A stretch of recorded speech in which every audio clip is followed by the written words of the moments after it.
우리 모두의 마음을 담아 하나님께 영광의 찬송 잘 준비해 주셨습니다. 계속 나누고 있는 예수님이 가르쳐 주신 주기도문을 보면 예수님이 이렇게 기도하라, 이렇게 간구하라 6가지 내용이 나오는데 앞에 3가지는 하나님과 우리와의 관계를 먼저 구하라, 하나님의 이름, 나라, 하나님의 뜻을 구하는 간구의 내용이 나오고요. 이어서 그 기도를 바탕 삼아 우리의 필요를 하나님께 아뢰는 3가지 기도가 나옵니다. 일용할 양식, 우리의 죄사함과 용서, 그리고 오늘 마지막 나누게 될 우리를 시험에 들게 하지 마시옵고 다만 악에서 구하시옵소서. 분명히 기도에는 우선순위가 있습니다. 하나님과 우리와의 관계가 우리 인생의 기초이고 토대입니다. 이것이 든든하면 우리가 구하는 내용도 안전합니다.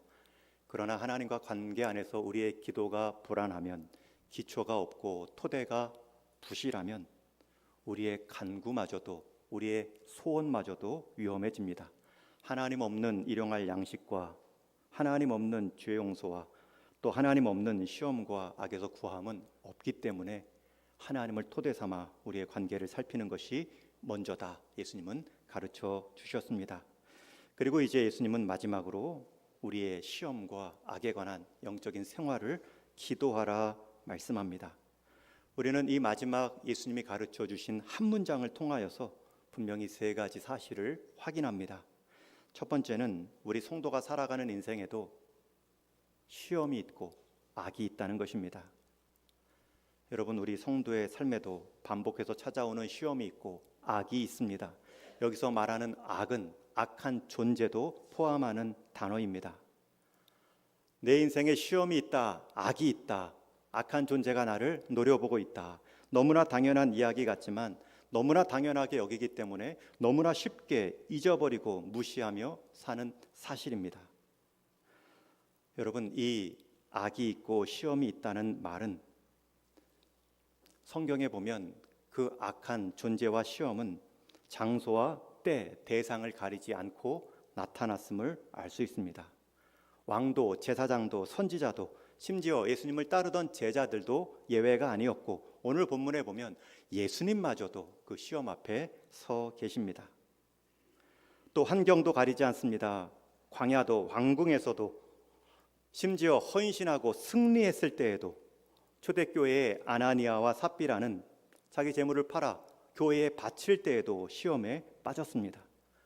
남과 비교했고요, 사람의 눈치를 보다가 넘어졌습니다. 이 시험은 때와 장소를 가리지 않습니다.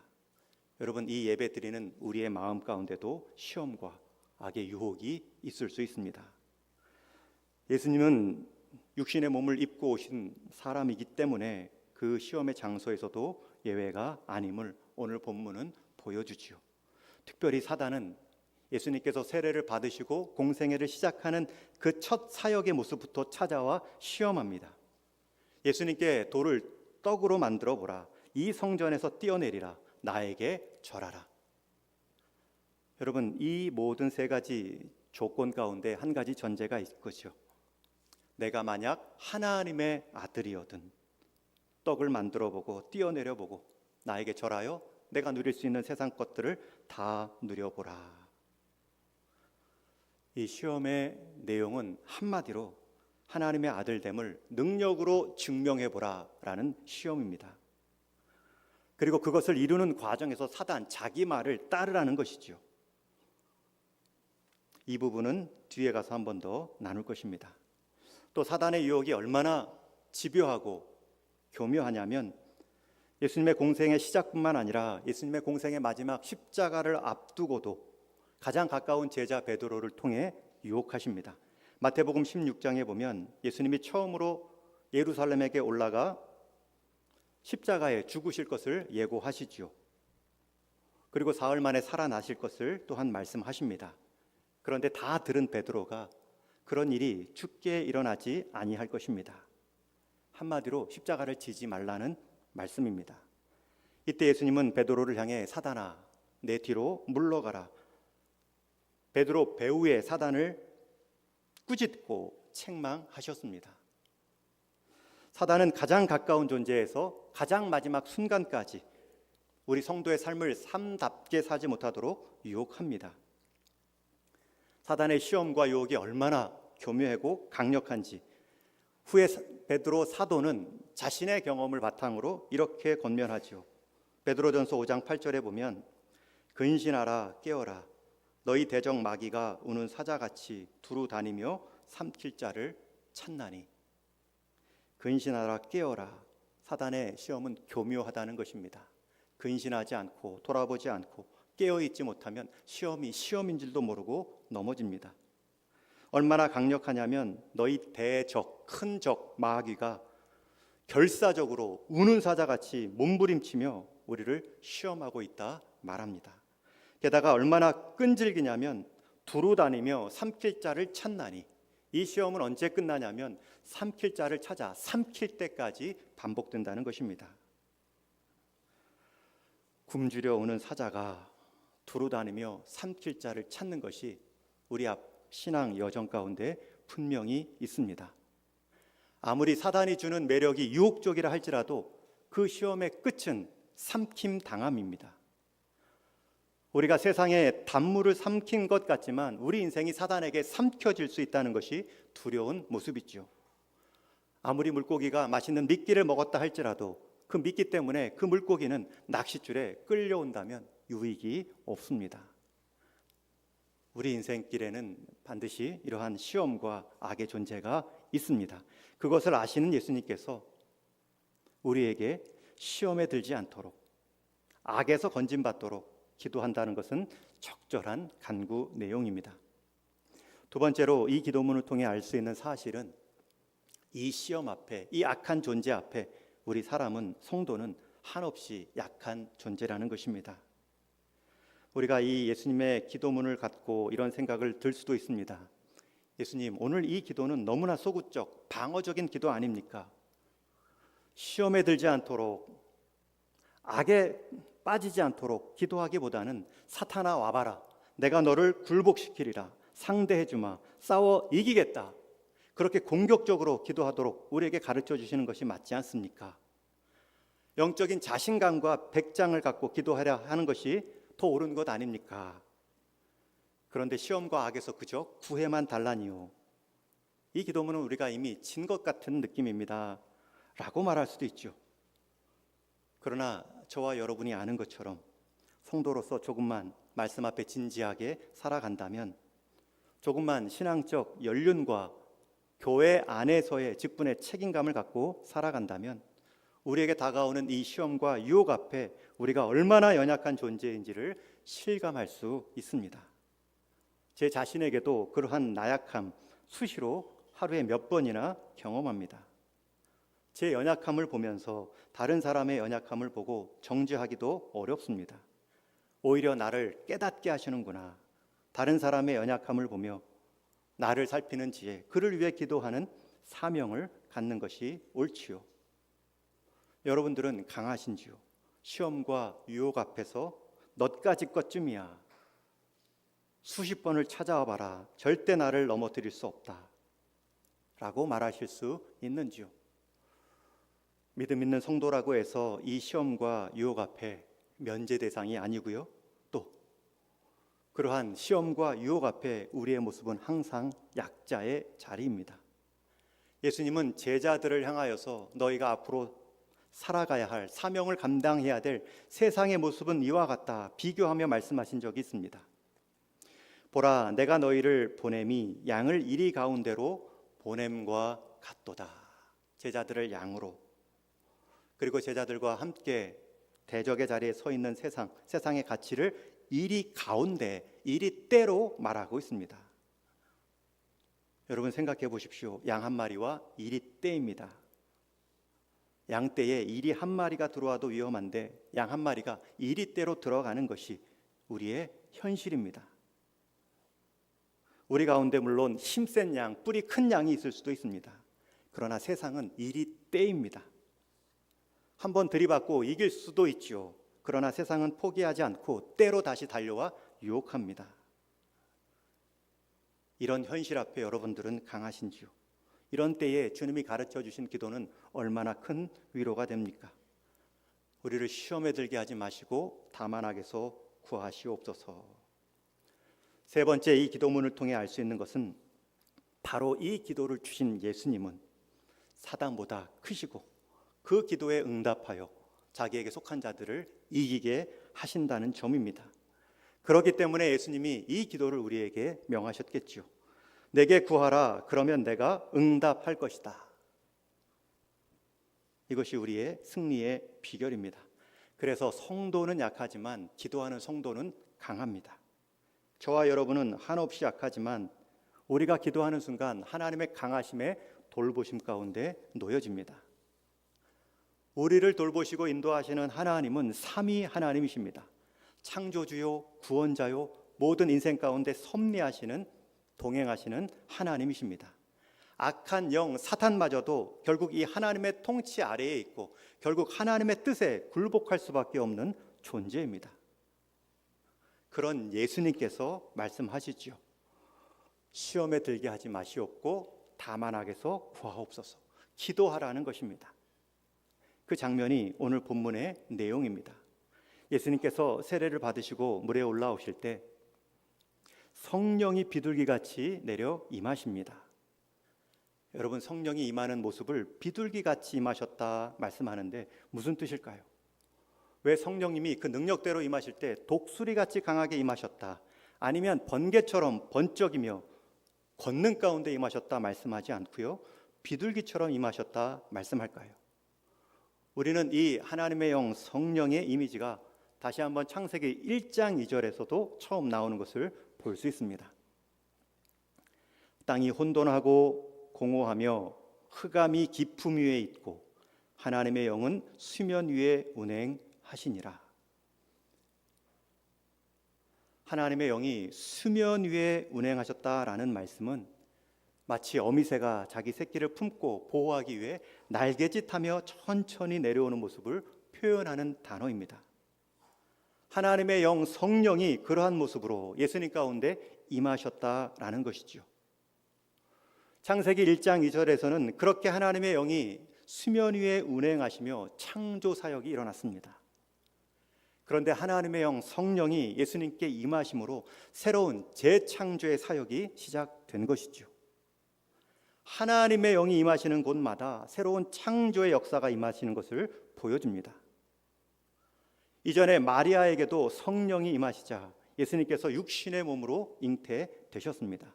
사도행전에서도 초대교회에 기도하는 공동체 가운데 성령이 임하셨을 때 교회가 출발되었습니다. 여러분, 우리가 사단의 시험이 강력하지만, 그 사단의 권능이 집요하지만 그 시험과 권능보다 더 강하고 더 섬세한 하나님의 인도하심이 있습니다. 그 성령의 임재하심, 우리를 통해 새로운 창조를 능히 이루실 수 있는 그 하나님, 그 하나님을 우리 성령 하나님께서 우리를 통해 경험케 해 주시죠. 또 한 가지 하나님의 소리도 들립니다. 예수님이 세례 후에 이는 내 사랑하는 아들이요 내 기뻐하는 자라. 여러분, 이 소리가 예수님 가운데 들려집니다. 그리고 나서 오늘 본문 이제 4장 1절에 보면 성령에게 이끌리어 광야에서 마귀에게 시험을 받으러 가시지요. 여러분, 그렇게 성령에게 이끌려 가셨을 때 시험 받은 내용이 무엇입니까? 사단은 세 가지로 말합니다. 내가 하나님의 아들이거든 능력을 보이라. 그런데 예수님은 공생의 전부터 하나님과의 관계 안에서 예수님은 사랑받는 자요 하나님께 기쁨 받는 자다라는 불변의 관계를 확신합니다. 예수님은 이 확신이 있죠. 예수님이 이 소리를 더 크게 들었겠죠. 그러니 사단이 속삭이는 것, 내가 하나님의 아들이거든 이것 해봐라 저것 해봐라 증명해 보아라, 내 앞에 무릎 꿇어 보아라, 사단의 소리를 막을 수 있었겠죠. 여러분, 성령님이 이끌림 받았다라는 것은 성령님이 그 하나님의 소리를 계속 들려주었다는 뜻이겠죠. 예수님의 정체성, 하나님께 사랑받는 자요 하나님이 기뻐하는 자.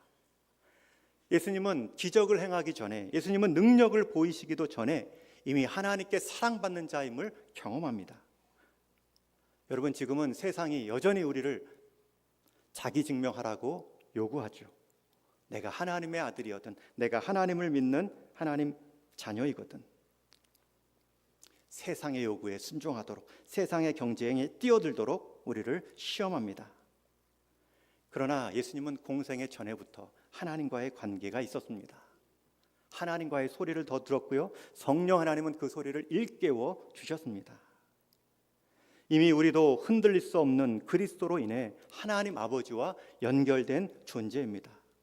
사단의 시험이 크고 집요하고 반복되지만 하나님의 사랑, 하나님의 성령의 인도하심은 더 크고 더 섬세하고 우리와 함께 영원히 내주하시는 능력입니다.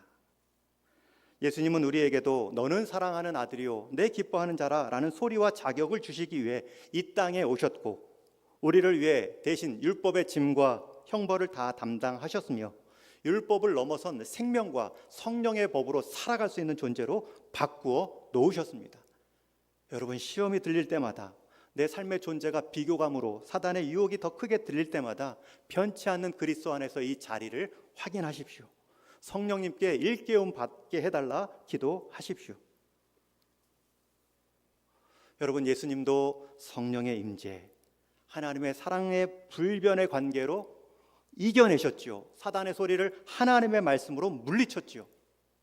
하물며 저와 여러분은 성령의 도우심, 하나님 아버지와의 관계뿐만 아니라 예수님께서 우리를 위해 보여주신 그 십자가 사랑과 부활 승천하셔서 지금도 보좌에서 응원하시고 기도하시는 그 대상으로 살아가고 있습니다.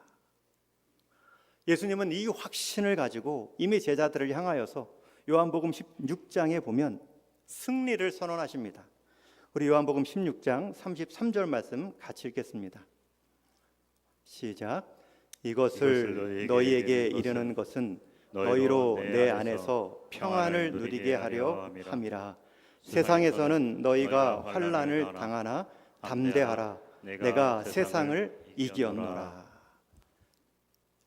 두 가지 중요한 표현이 나오죠. 내 안에서 평안을 누리게 하려 함이라. 우리의 평안은 우리 안에 있지 않고요, 하나님과의 관계를 보장해주는 그리스도 안에 있습니다. 그리고 그 그리스도께서 선언합니다. 내가 세상을 이기었노라. 여러분, 그 세상을 이긴 선언은 우리에게도 해당합니다. 우리가 그리스도 안에 있기 때문에. 다시 한번 여러분께 묻겠습니다. 여러분, 어디 안에서 평안을 누리게 하신다고요? 내 안에서.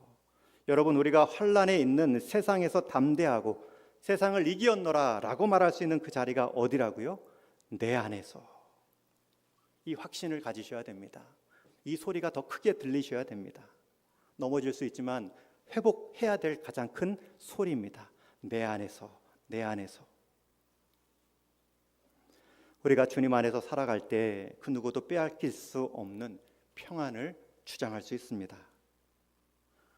저와 여러분은 약하지만 그리스도 안에 있는 우리는 강합니다. 특별히 세상에서 환난을 당할 수 있지만 세상을 이길 수 있는 자가 바로 성도다. 예수님은 말씀하십니다. 여러분, 세상을 이기는 것과 세상에서 이기는 것을 구별해서 말씀하고 계시죠. 세상을 이기는 것과 세상에서 이기는 것은 다른 말입니다. 세상에서는 이긴 것 같지만 세상한테 질 수도 있고요, 반대로 세상 안에서는 진 것 같지만 세상 자체를 이길 수 있는 자가 바로 성도입니다. 예수님과 예수님의 제자들은 세상 안에서 보면 패배자입니다. 죽음으로 진 자들입니다. 그러나 주님은 말씀하십니다. 내가 세상을 이기었노라. 여러분, 성도는 세상에서 진 것 같지만 세상 자체를 이길 수 있는 사람입니다. 예수님을 믿고 세상 복구하며 성공하는 삶, 이기는 것 같지만 그 안에 세상 가치와 기준, 세상 방법 따라 성공한 것 같지만 세상에서는 이겼지만 세상에게는 질 수 있습니다. 그러나 세상 안에서는 진 것 같이 정직하여 거짓 없이 손해보더라도 선을 행하고 이웃을 사랑하는 자기 희생적 삶이 바보같이 여겨지는 진 모습일지라도 그 인생은 세상을 이겼다, 예수님은 말씀합니다. 여러분, 우리의 기도 가운데는 우리 하나님께 세상에서 이기는 방법은 달라고 기도하지만 세상을 이기는 믿음은 달라고 잘 구하지 않습니다. 교회에서도 세상 안에서 이기는 법은 자주 말하지만 세상을 이기는 방법을 대해서는 침묵할 때가 많죠. 물론 세상에서도 성공하고 세상을 이기는 신앙을 가질 수 있다면 더없이 좋지만, 만약 세상 안에서는 하나님 말씀 때문에 진 것 같고 이길 수 없는 것 보인다 할지라도 세상을 이겨야 하는 상황이라면 세상을 이기는 쪽을 택하는 것이 바로 성경적인 신앙입니다. 성경에서 이긴 자란 세상을 이긴 자를 말하기 때문입니다. 초대교회 성도들은 세상에서는 줄이고 목마르고 헐벗고 떠도는 자들이 많았습니다. 그들의 신분은 나그네와 같고 종들이 많은, 세상에서는 하찮게 여겨진 자들입니다. 그런데 그들의 기도의 목적, 그들의 삶의 의미는 예수님 믿고 부자 되어 로마 시민권을 얻어서 그 로마 제국의 향락을 천년만년 누리는 것으로 신앙의 목적을 삼지 않았습니다. 오히려 가난함에도 더 가난한 교회와 성도를 돌보고 하나님이 세우신 그 몸된 교회를 세워가는 꿈을 꾸었습니다. 왜냐하면 그 성도들은 바로 썩지 아니하고 더럽히지 아니하고 쇠하지 아니하는 그 하나님의 나라를 이미 유업으로 받았기 때문입니다. 그렇기 때문에 세상 안에서 썩을 것들, 잠시 있다 사라질 것들로 인해 세상에게 질 수는 있지만 세상 자체에게는 지지 않습니다. 여러분, 그것을 얻는 것이 시험과 악에서 건짐받는 모습입니다. 우리 주님은 세상에서 너희가 환난을 받을 수는 있지만 세상을 이길 수 있다 선언하셨습니다. 저는 우리 동행의 모든 성도님들이 이 꿈을 꾸셨으면 좋겠습니다. 세상 안에서의 이김보다 세상 자체를 이겨나가는 우리 동행의 성도님 되기를 주님의 이름으로 축원합니다. 우리는 무능하지만 우리의 기도를 들으시는 하나님은 유능하십니다. 전능하십니다. 그 하나님께 기도함으로 연결된 인생은 결코 약한 인생이 되지 않습니다. 환난을 받을 수는 있지만 환난 때문에 무너지지는 않습니다. 그 환난 때문에 더 유업에 대한 소망, 더 영원한 것, 변하지 않는 것에 대한 갈망으로 이겨 나가는 것입니다. 어떤 성도는 세상 안에서는 이겼지만 세상을 한 번도 이겨보지 못한 사람이 있을 수 있죠. 그러나 세상 안에서는 한 번도 못 이겨봤지만 세상 자체를 이긴 성도도 있습니다. 지금 여러분들에게 놓여진 시험과 유혹은 무엇입니까? 예수님도 세상에서 사단의 시험을 피하지 못하셨습니다. 얼마나 사단이 처음부터 마지막까지 집요하게 가장 가까운 사람들을 통해 시험하십니까? 이런 사단이 우리 인생 가만히 둘 것으로 생각한다, 나 같은 사람은 그냥 둘 것이다 라는 것 자체가 사단이 주는 생각입니다. 내가 너를 건들지 않겠다, 내가 너를 이길 수 없겠다, 이 말은 너도 그러니 대충 살아라 라는 뜻입니다. 러시아 속담 중에 죽은 개를 차는 법은 없다라는 속담이 있습니다. 죽은 개를 찰 이유가 없죠. 죽은 개를 두려워할 이유도 없습니다. 살아있다면 물까봐 찰 수도 있죠. 도망칠 수도 있죠. 그러나 죽은 개는 차는 법이 없습니다. 하나님과 전혀 상관없이 살며 자기 인생 욕심 따라 사는 사람에게 사단은 차지 않습니다. 관심을 두지 않습니다. 이미 우는 사자같이 삼킬 자를 찾는 자에게 그는 먹힌 존재가 되었기 때문이죠. 그러나 영적으로 깨어있고 하나님의 뜻을 찾아 순종하려는 사람들을 사단은 주목합니다. 처음부터 찾아오고요, 마지막까지 쓰러뜨리려 공격합니다. 신앙의 경륜이 있다고 시험의 강도가 줄어든다고요, 교회에서 직분을 가졌다고 사단이 피해 갈 것이라고요? 아니죠. 정반대입니다. 먼저 그러한 앞장선 중심에 선 사람들을 공격합니다. 한 사람만 넘어지면 수많은 사람이 함께 넘어질 수 있는 자들을 먼저 주목하겠죠. 내게는 시험도 없고 내게는 악한 존재에 감도 없습니다. 그것이 우리의 자랑이 될 수 없습니다. 여러분은 이 사단의 공격 앞에 어떤 준비를 하고 계신지요? 우리 주님은 분명히 말씀하셨습니다. 시험에 들게 하지 마시옵고 다만 악에서 구하옵소서. 여러분, 이것 자체를 기도하라, 구하라 말씀하고 있습니다. 이러한 영적 싸움의 최선봉에 섰던 사도 바울 역시 사단을 대상으로 하는 영적 전쟁의 무장을 에베소서 6장에서 이렇게 말씀하지요. 처음부터 주 안에서의 강건함을 강조합니다. 에베소서 6장 10절 이하 말씀을 함께 읽겠습니다. 시작.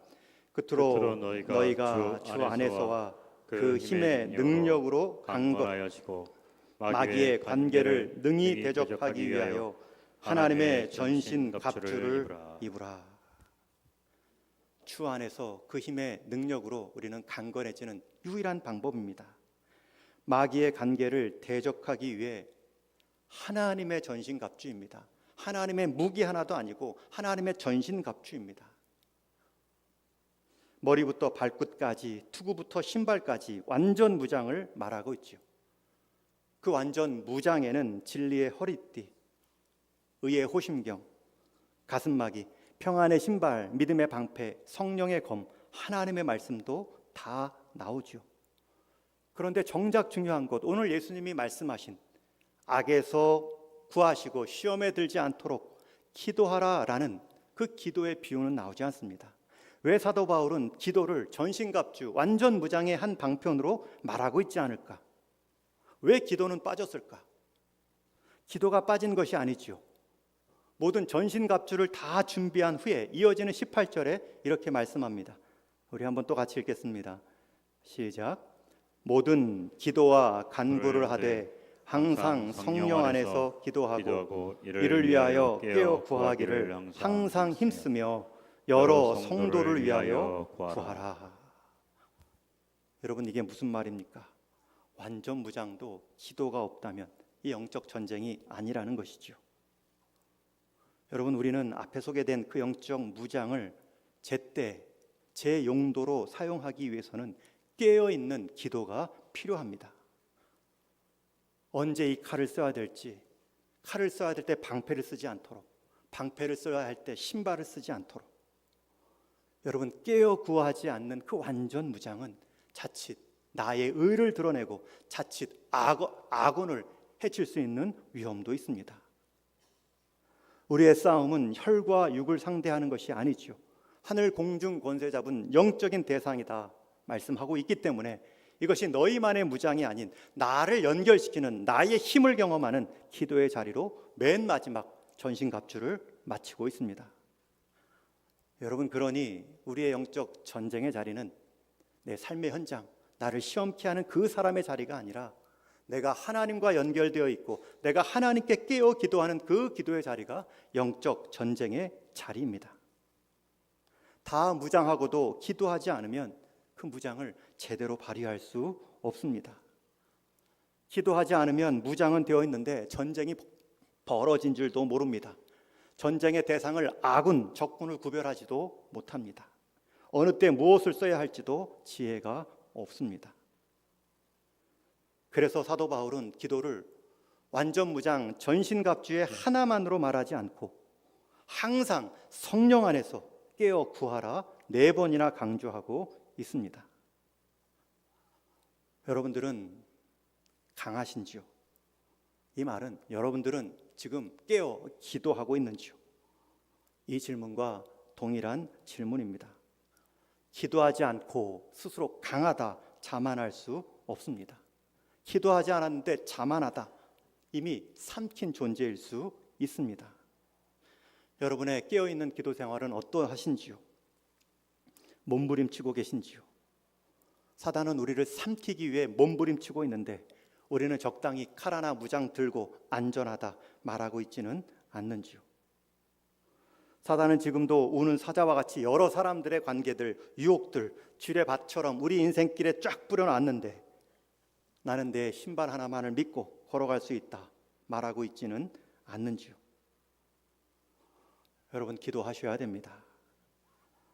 스스로 깨어 기도할 뿐만 아니라 여러 성도를 위하여 구하라. 나와 남을 살릴 수 있는, 나와 남을 함께 무장되어 영적인 시험과 유혹을 넘어설 수 있는 방법은 기도입니다. 여러 성도를 위해 구할 때 그 첫 자리는 우리 다음 세대여야겠지요. 우리에게 보내주신 믿음의 새 가족들이 되어야겠죠. 우리 인생 마지막 노년까지 끝까지 믿음 지켜갈 수 있도록 격려하고 응원해야 될 우리 노년의 어르신들이겠죠. 그 중에서도 특별히 7월, 8월에는 우리 여름 성경학교 수련회가 있습니다. 다음 세대를 위해 기도하셔야 됩니다. 그들이 기도하지 못하면 우리라도 깨어서 기도해야 되죠. 깨어 구하기를 항상 힘쓰라고 했는데 시간 날 때마다, 생각 한번 들 때마다, 내 자녀가 문제 한번 일으킬 때마다 기도할 수 없지요. 7월, 8월 우리 다음 세대 자녀손들 위해 기도할 수 있는 여름 계절이 되기를 주님의 이름으로 축원합니다. 여러분 금요기도에 나와서 기도하십시오. 새벽에 여러분들의 기도의 자리 온라인으로 송출 못하기 때문에 각자의 자리에 기도의 모습으로 깨어 있으시되 교회를 위해서 기도할 때는 금요기도회가 좋습니다. 지금 우리 교회 예배 가운데 가장 크게 찬양을 할 수 있는 시간도 금요기도회 뿐입니다. 여러분 금요기도회 기도의 흐름을 쫓아가야 지금 교회가 무엇을 위해 기도하고 있는지, 지금 교회의 필요가 무엇인지를 알 수 있죠. 우리의 영적 전선이 어디에 지금 펼쳐져 있는지를 함께 동참하셔야 되죠. 금요기도회는 온라인으로도 함께 동참할 수 있습니다. 거리적으로도 시간적으로도 맞지 않으면 끝나고서라도 기도의 제목 말씀 함께 붙잡고 함께 힘쓰며 기도해야 될 제목들을 확인해 주시고 기도해 주시기 바랍니다. 우리 재직분들이 이 영적 전선에 먼저 앞장 서셔야 됩니다. 여러분 재직 은퇴할 때 가장 아쉬운 점은 가장 기도하지 못한 것이 아쉬울 겁니다. 여러분 우리 인생 마감할 때 가장 아쉬운 것은 이 큰 놀라운 이 능력의 방편, 기도를 내가 소홀히 했구나. 그게 가장 큰 아쉬움이 될 수 있습니다. 지금 여러분들의 상황은 어떠신지요? 시험과 유혹이 지금 예배드리는 내 마음 가운데도 불일 듯 일어나고 있는지요? 여러분 그 대상을 가볍게 여기지 마십시오. 시험의 미끼를 던진 사단을 우습게 여기지 마십시오. 또한 우리가 얼마나 연약한 존재인지도 잊지 마십시오. 동시에 우리 안에 계신 성령님, 그리고 이미 우리의 존재를 그리스도 안에서 아들로 자라나는 기뻐하는 자로 여겨주시는 하나님과의 관계를 잊지 마십시오.